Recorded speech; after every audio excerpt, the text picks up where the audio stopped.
Hello, in this video we're gonna check performance of a charger that comes with your ZTE Axon 30. And we can do this by connecting the charger to the Gosuna smart socket, which will tell exact statistics on this device right here. So now let's turn on Gosuna app, connect charger to the socket, then the cable,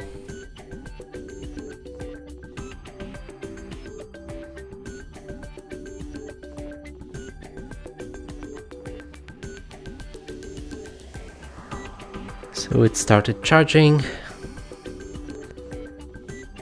Now the Gosuna should go online, move on to electric tab, and right here wait about 30 seconds till all of the statistics right here are stable.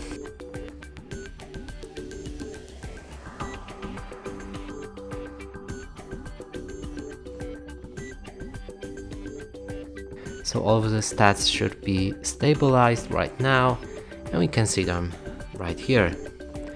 And that's it for this video. Hope you like it. Please consider subscribing to our channel, leave a like and a comment below.